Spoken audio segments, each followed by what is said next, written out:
English pedagogy. अरे sir, English से तो मुझे डर लगता है। बेटा, इंग्लिश ग्रामर से लगता होगा, इंग्लिश पेडागोजी से नहीं लगेगा आज के बाद। अब इन दोनों को ही देख लो, कितनी बढ़िया स्माइल है इन दोनों के फेस पे इंग्लिश पेडागोजी पढ़ने के बाद। सुरीली इज माई आइडेंटिटी, सफलता इज माई एम, डेवलपमेंट चाहिए तो आओ, यूज करेंगे ब्रेन। बिल्कुल बेसिक से स्टार्ट करेंगे। What is pedagogy? क्या है पेडागोजी? ये है पढ़ाने का तरीका।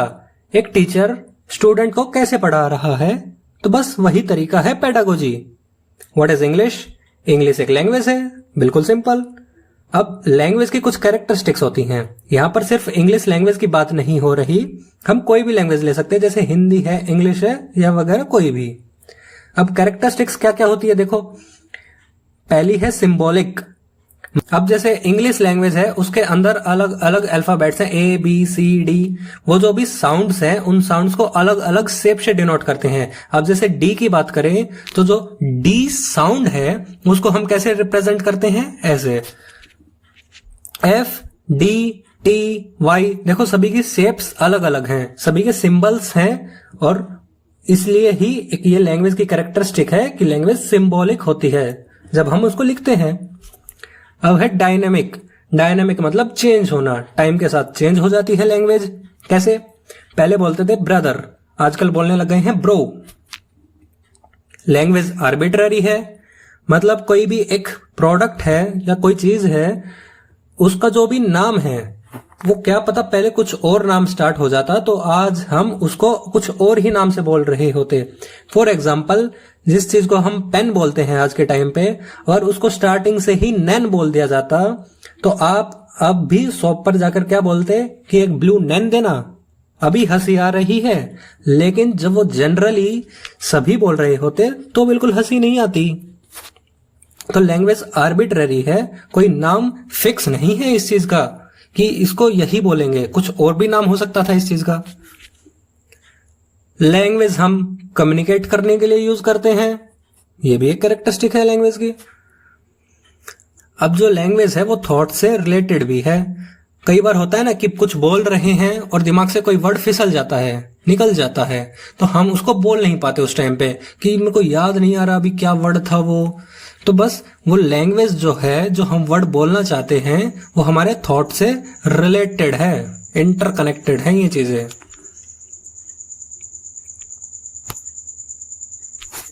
अब लैंग्वेज एक्वायर करना और लर्न करना दोनों में फर्क है। क्या डिफरेंस है एक्वाजिशन और लर्निंग में? आइए देखते हैं। पिकिंग अप मतलब किसी लैंग्वेज को उठा लेना।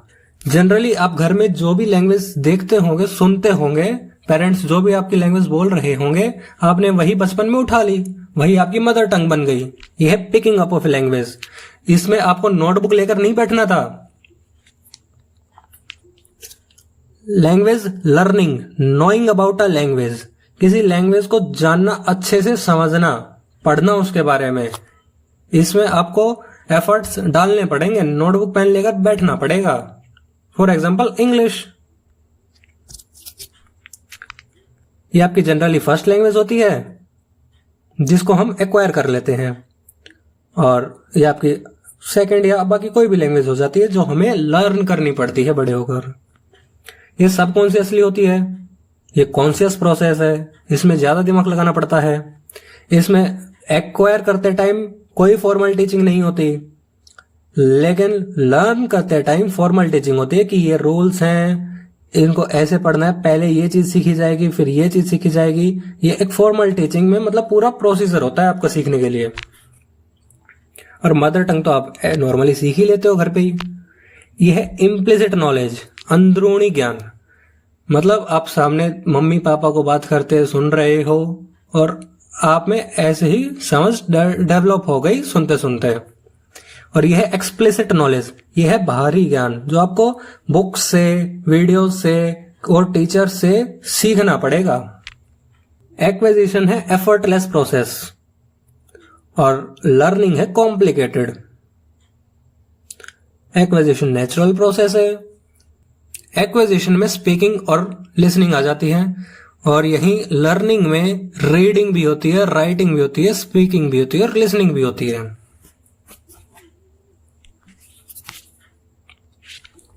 According to NCF 2005 English is a global language. English global language है। और साथ ही अगर इंडिया के कंटेक्स्ट में देखें तो इंग्लिश एक सेकंड लैंग्वेज भी है।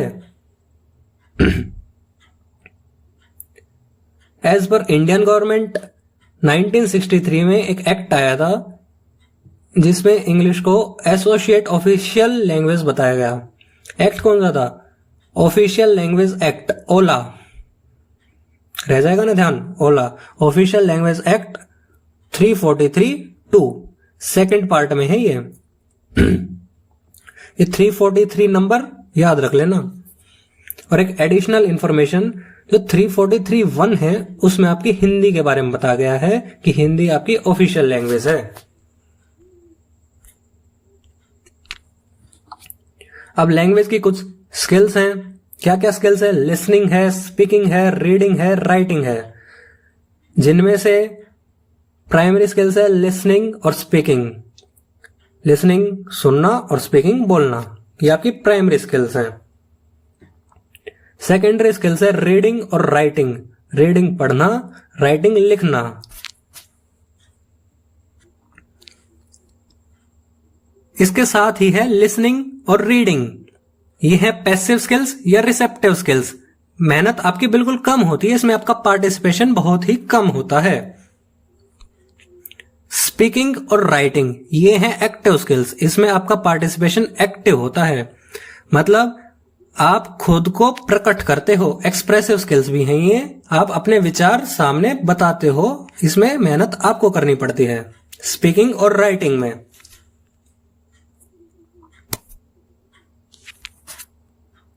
अब है लिसनिंग, सुनना। कैसे सुनना? इसके टाइप्स हैं active listening, intensive, critical, interactive, global. अब एक्टिव लिसनिंग है नॉर्मली, जैसे हम नॉर्मली घर में डेली लाइफ में बात करते रहते हैं। और इंटेंसिव लिसनिंग है केयरफुली, बिल्कुल ध्यान से, कोई सीक्रेट सुनते हो जैसे आप। क्रिटिकल लिसनिंग, किसी चीज को जज करते टाइम आप जब ध्यान से सुनते हो। इंटरेक्टिव लिसनिंग, इसमें आप अपने रेस्पॉन्स के लिए सुनते हो कि आप कोई चीज सुनोगे, फिर उसके बारे में आपको कैसा लगा वो फिर बाद में बताओगे। आप इंटरेक्टिवली पार्टिसिपेट करते हो इसमें। ग्लोबल लिसनिंग, मतलब आपका सिर्फ वर्ड्स पे फोकस नहीं होता, सिर्फ साउंड्स पे फोकस नहीं होता, आप सामने वाले की बॉडी लैंग्वेज पे भी ध्यान रखते हो, उसको पूरा ओवरऑल सुनते हो। How to develop listening in students, कि स्टूडेंट्स में हम लिसनिंग कैसे डेवलप करें? लिसनिंग कॉम्प्रिहेंशन के थ्रू या पिक्चर डिक्टेशन के थ्रू। और साथ ही हमको साफ भी बोलना है ताकि बच्चों को आसानी से समझ में आए। और ऑडियो विजुअल टीएलएम का यूज करते हैं हम, मतलब कोई वीडियो दिखा दी जिसमें ऑडियो भी है और साथ में बच्चे कुछ देख भी पा रहे हैं। स्पीकिंग मतलब बोलना। प्रोनाउंसिएशन इसमें बड़ा ही इंपॉर्टेंट पॉइंट है। प्रोनाउंसिएशन सीखी जाती है लिसनिंग के थ्रू। पहले हम ध्यान से सुनेंगे तभी तो हम अच्छे से बोल पाएंगे, प्रैक्टिस के साथ बढ़ती है। और टीचर्स को लेस राइमिंग पेयर्स का यूज करना चाहिए, जैसे कि रैट, कैट, चिन, थिन, ताकि बच्चे को परेशानी ना हो सुनते time. How to develop speaking in students, students में स्पीकिंग कैसे डेवलप करें? Let children to talk in free time, बच्चों को बात करने दिया जाए। अरे बोलेंगे तभी तो सीखेंगे। डिस्कशंस हो, डिबेट्स हो, लैंग्वेज के ऊपर गेम्स हो अलग अलग जिसमें बच्चे बोल पाए। Select topics according to interest of children in activities, activities में बच्चे की पसंद के हिसाब से हमें टॉपिक यूज करना है ताकि बच्चा उस पर खुल के बोल सके। फिर अब है रीडिंग, पढ़ना। अब कोई सेंटेंस लिखा है, इसको हम पढ़ रहे हैं, क्या है? रीडिंग है। कि silent reading, no sound for speed and concentration. क्या मतलब है इसका? कि जो साइलेंट रीडिंग जो पार्ट है उसमें कोई साउंड नहीं होती, नो साउंड, बिल्कुल चुपचाप पढ़ते हैं हम इसमें। ये हमारी स्पीड और कंसंट्रेशन के लिए ज्यादा अच्छा है। अलाउड रीडिंग, इसमें हम पढ़ते हैं साथ साथ बोलते हैं। स्पीकिंग व्हाइल रीडिंग, इसमें हमारी प्रोनाउंसिएशन बेटर होती है, अच्छी होती है, हम वर्ड्स को आसानी से अच्छे से बोल पाते हैं क्योंकि प्रैक्टिस के साथ हम सीख जाते हैं। इंटेंसिव रीडिंग, ये किसी एक स्पेसिफिक चीज के लिए पढ़ते हैं हम। जैसे हम स्कूल की बुक्स में चैप्टर्स पढ़ते हैं, वो क्यों पढ़ते हैं? ताकि हम क्वेश्चंस का आंसर दे पाए, इसलिए पढ़ते हैं। और एक्सटेंसिव रीडिंग है, हम ऐसे ही फन के लिए पढ़ लेते हैं, जैसे नॉवेल्स पढ़ते हैं हम फ्री टाइम में। How to develop reading in students, students में रीडिंग कैसे डेवलप की जाए? प्रैक्टिस के साथ। किस चीज की practice? Practice of literature reading, मतलब उन्हें चैप्टर्स पढ़ने दिए जाएं, बुक्स पढ़ाई जाएं, कॉम्प्रीहेंशंस दिए जाएं। और जैसे कॉम्प्रीहेंशन पढ़ लिया या कोई पूरा पैराग्राफ पढ़ लिया, उसकी समरी पूछिए, समराइजिंग,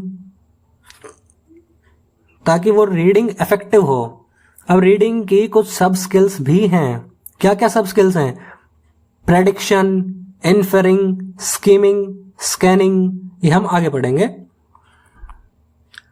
अब रीडिंग का मेन पर्पस क्या है?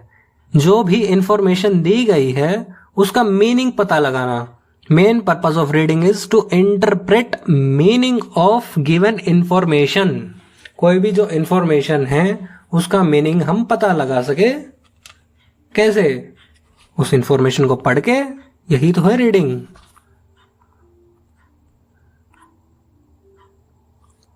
अब है राइटिंग। राइटिंग क्या है? लिखना। अब राइटिंग के नीचे कुछ इंपॉर्टेंट टर्म्स भी हैं, जैसे कि paraphrasing, someone else ideas in own words. अब किसी बुक में कोई पैराग्राफ लिखा हुआ है, किसी साइंटिस्ट ने लिख दिया, उसके आइडियाज हैं, अब हम उन्हें पढ़ के फिर अपने वर्ड्स में लिखते हैं, वो क्या है? पैराफ्रेजिंग है।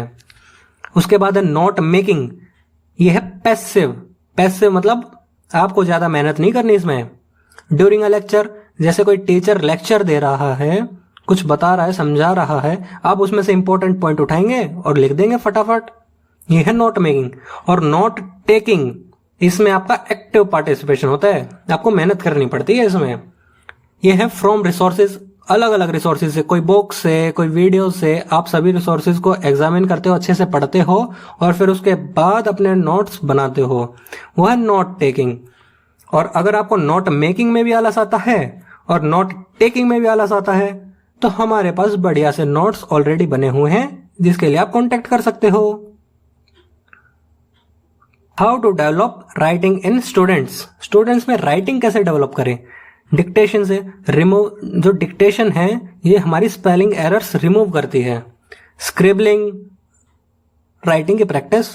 राइट इन ओन वर्ड्स, कोई पैराग्राफ दे दिया, फिर उसको पढ़ा, फिर उसकी पैराफ्रेजिंग करनी है, हमें अपने वर्ड्स में लिखना है। Better use of vocabulary, vocabulary अच्छे से यूज करनी है। वोकेबलरी पहले पढ़नी पड़ती है, उसके बाद ही तो यूज कर पाओगे। कैलीग्राफी, कैलीग्राफी एक लिखने का स्टाइल है, अच्छे से फॉर्मेट में लिखना, मतलब डिजाइन के साथ लिखना, इसको हम जनरली कैलीग्राफी का नाम दे देते हैं। Cursive writing, manner of writing letters continuously, जैसे कि हम लिख रहे हैं राइटिंग, तो हम इसको बिना स्पेस दिए, अलग अलग वर्ड्स लेटर्स में बिना स्पेस दिए हम कंटिन्यूअसली लिखते हैं, इसको हम कर्सिव राइटिंग बोल देते हैं। अब राइटिंग की कुछ सब स्किल्स हैं। क्या क्या? पैराफ्रेजिंग, जो हमने पढ़ लिया, किसी दूसरे के आइडियाज को अपने वर्ड्स में लिखना। और दूसरी सब स्किल है ट्रांसक्राइबिंग। ट्रांसक्राइबिंग होती है, कोई ऑडियो चल रही है या कोई वीडियो चल रही है, कोई आवाज है, कुछ भी है, उसको हम रिटन फॉर्म में कन्वर्ट करते हैं, हम लिखते हैं। अब स्टेजेस ऑफ राइटिंग क्या क्या हैं? प्लानिंग, पहले प्लान करेंगे, ड्राफ्टिंग, रिवाइजिंग, एडिटिंग, पब्लिशिंग। जैसे पहले हम आइडिया सोचते हैं, ब्रेनस्टॉर्मिंग करते हैं, प्लान करते हैं कि क्या लिखना है। फिर ड्राफ्टिंग, ट्रांसलेट, हम उन आइडियाज को एक अच्छे से फॉर्मेट में लिख लेते हैं। रिवाइजिंग, उनको रिव्यू करते हैं कि उनमें कोई गलती तो नहीं है। एडिटिंग या प्रूफ रीडिंग, उसको दोबारा अच्छे से चेक किया जाता है, कोई मिस्टेक हो तो उसको एडिट वगैरह कर दिया जाता है और फिर उसको पब्लिश कर दिया जाता है, प्रेजेंट कर दिया जाता है, सामने पब्लिक को दिखा दिया जाता है, जिसके लिए हम लिख रहे थे।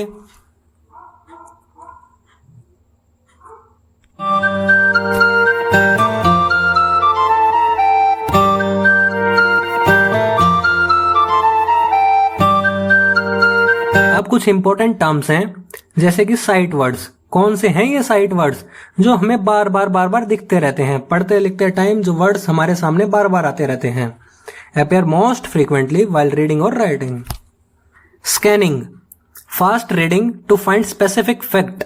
जैसे पूरा पैराग्राफ दे रखा है तो हम उसको फटाफट पढ़ देंगे जब तक हमें कोई एक स्पेसिफिक चीज नहीं मिल जाती जिसके लिए हम पढ़ रहे हैं। Related to intensive reading. Skimming, fast reading to get a general overview. हम पूरे डाटा को फटाफट पढ़ लेते हैं कि उसमें क्या क्या लिख रखा है, कुछ इंपॉर्टेंट पॉइंट्स नोट डाउन कर लेते हैं, मतलब हमें उन पॉइंट्स को पता लगा लेते हैं कि किस चीज के बारे में समझाया गया है इसमें। Related to extensive reading.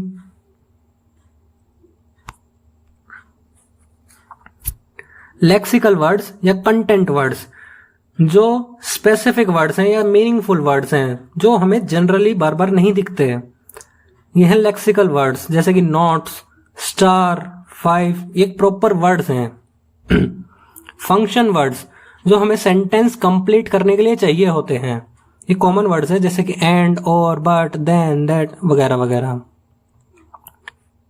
कॉन्ट्रास्टिव pairs कौन से होते हैं? जिनकी स्पेलिंग्स अलग होती हैं, मीनिंग अलग होते हैं, लेकिन प्रोनाउंसिएशन सेम होती है या सिमिलर होती है, मिलती जुलती।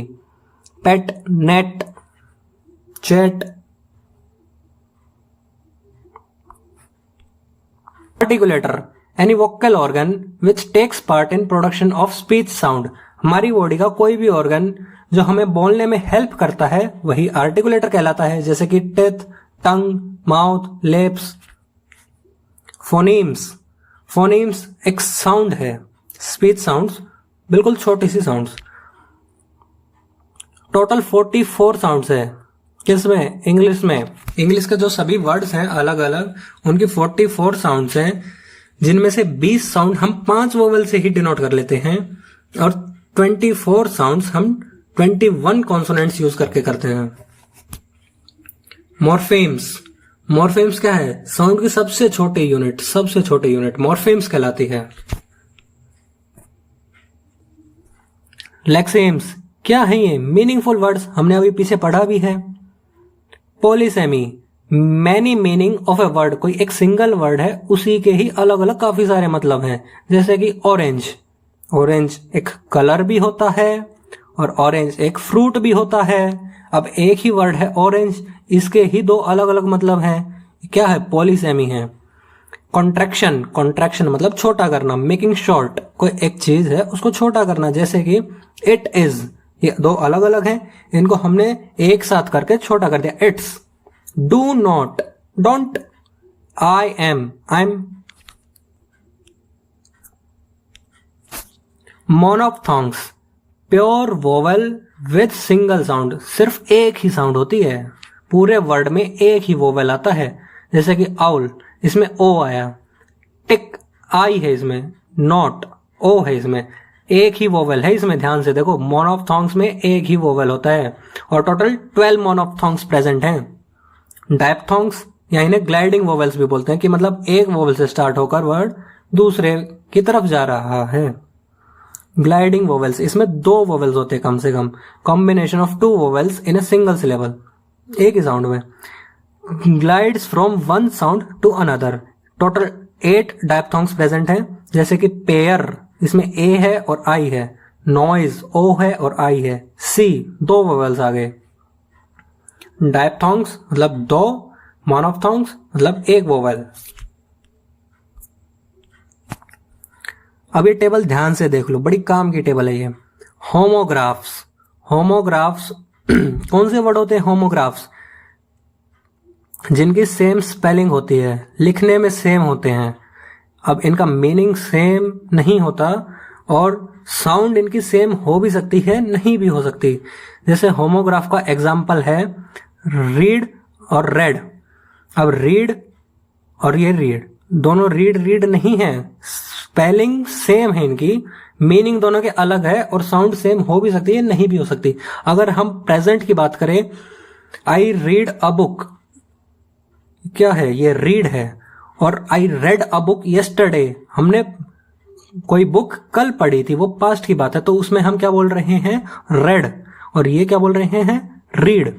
दोनों की स्पेलिंग सेम है, मीनिंग अलग अलग है, और साउंड सेम हो भी सकती है, नहीं भी हो सकती। इस एग्जांपल में साउंड सेम नहीं है, रीड और रेड।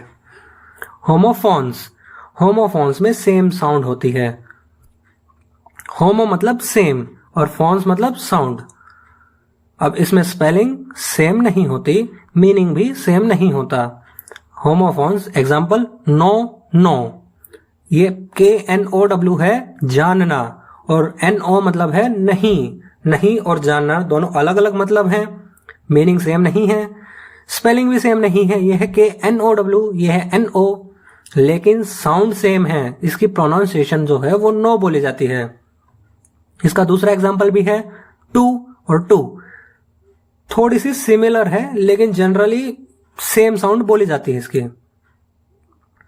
होमोनिम्स, होमोनिम्स में साउंड सेम होती है, स्पेलिंग सेम हो या नहीं हो।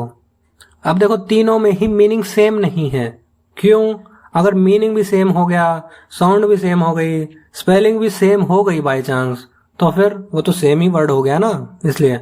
अब देखो होमोनिम्स, होमोनिम्स का एग्जांपल क्रिकेट, जो गेम वाला क्रिकेट है, और क्रिकेट एक इंसेक्ट भी होता है। अब इन दोनों की साउंड सेम है, क्रिकेट क्रिकेट, स्पेलिंग भी सेम है, बाय चांस हो भी सकती है, नहीं भी हो सकती, और मीनिंग तो अलग होगा ही।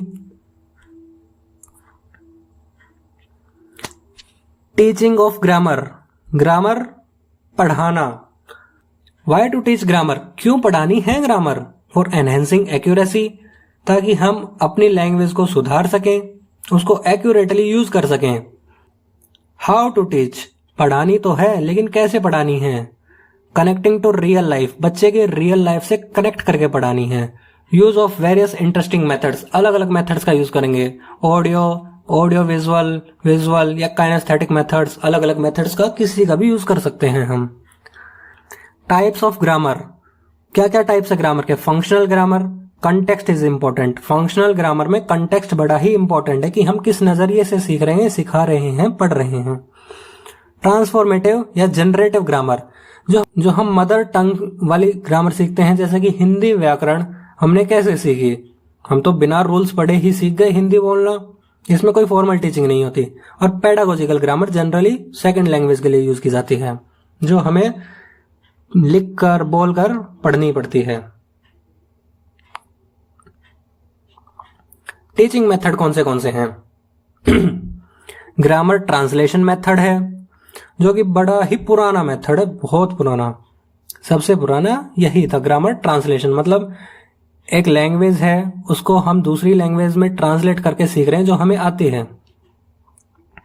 क्लासिकल मेथड है, ट्रेडिशनल मेथड है, सबसे पुराना है। फर्स्ट यूजेस रूल्स, हम पहले रूल्स समझते हैं, यूज करते हैं, पढ़ते हैं। Then apply them by translating sentences among target language. Target language कौन सी लैंग्वेज है? जो हमें सीखनी है, वही तो हमारा टारगेट है। एंड नेटिव लैंग्वेज, जो हमारी मदर टंग है, जो हम पहले ही सीख चुके हैं। अब दोनों को ट्रांसलेट कर करके सीखेंगे। Listening and speaking is ignored, इसमें लिसनिंग और स्पीकिंग इग्नोर कर दी जाती है बिल्कुल, कि कैसे बोलना है, कैसे सुनना है, वो चीज यूज नहीं होती। हमें बस सेंटेंस दिया है, उसको ट्रांसलेट करना है दूसरी लैंग्वेज में जो हमें आती है। यूज ऑफ डिडक्टिव अप्रोच, इसमें डिडक्टिव अप्रोच का यूज होता है कि हमें पहले ही रूल परोस दिया जाता है और फिर उसके बेस पर हम उसका यूज करते हैं। और इंडक्टिव अप्रोच क्या होता है कि हमें पहले एग्जांपल्स दिए जाते हैं, फिर हमें रूल दिखाया जाता है।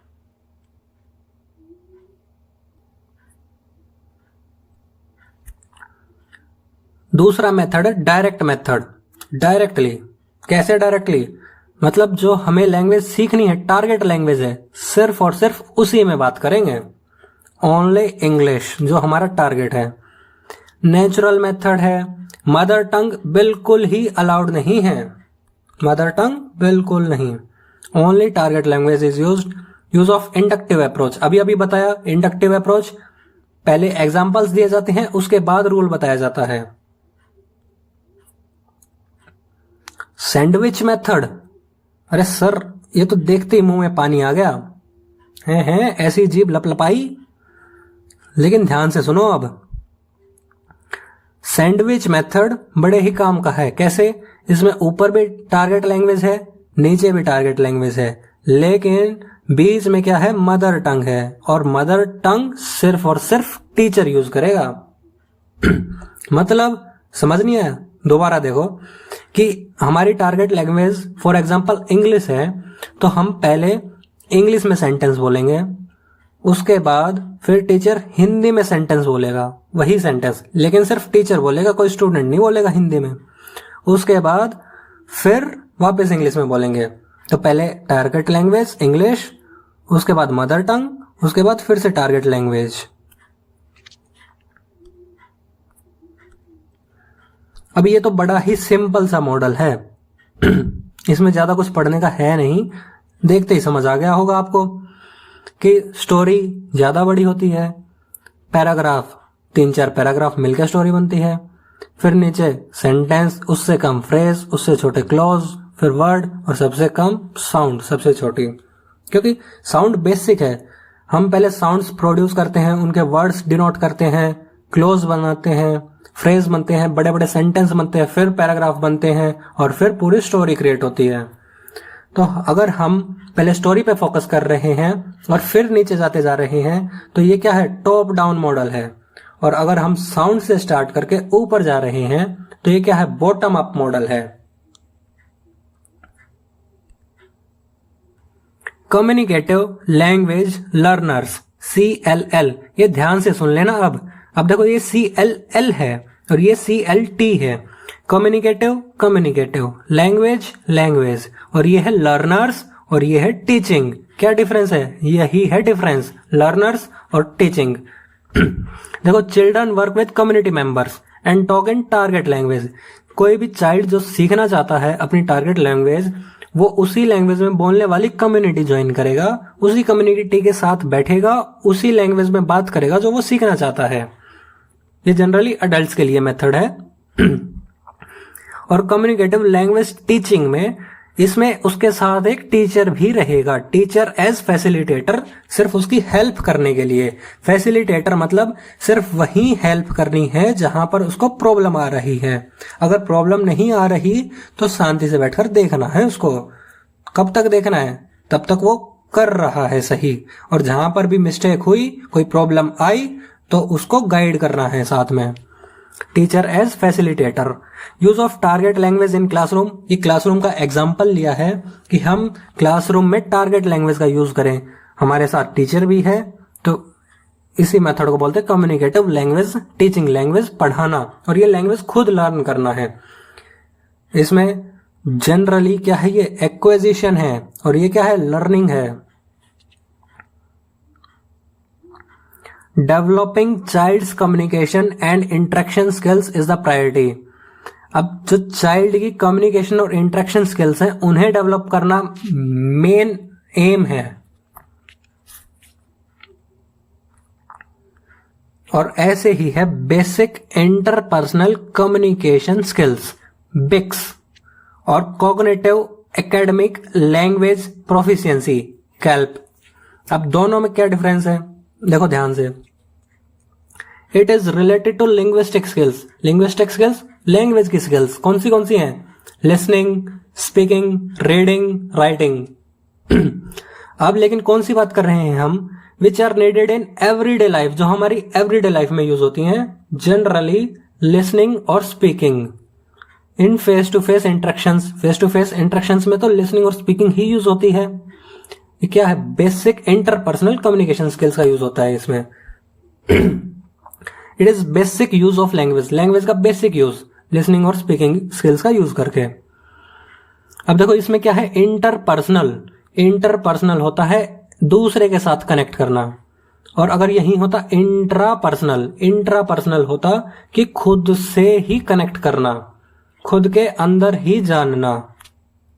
वो होता है इंट्रापर्सनल, और इंटरपर्सनल दूसरे के साथ कनेक्ट करना। बिक्स है बेसिक यूज ऑफ लैंग्वेज, और कैल्प है high level use of language. High level कैसे? It is related to students ability to understand and express in both oral and written form. अब इसमें क्या था, सिर्फ ओरल फॉर्म थी, लिसनिंग और स्पीकिंग, ओरली काम चल रहा था ऐसे, और ये है ओरल एंड रिटन फॉर्म। इसमें ओरली भी काम कर रहे हैं और रिटन वर्क भी हो रहा है। ये है कैल्प, इसमें हाई लेवल यूज है लैंग्वेज का। अब इतना सारा काम तो मैंने कर दिया आपके लिए, अब एक काम आप करो, कमेंट करके बताओ कि कितना समझ आया। आउट ऑफ 10 आपको रेटिंग करनी है 10 में से।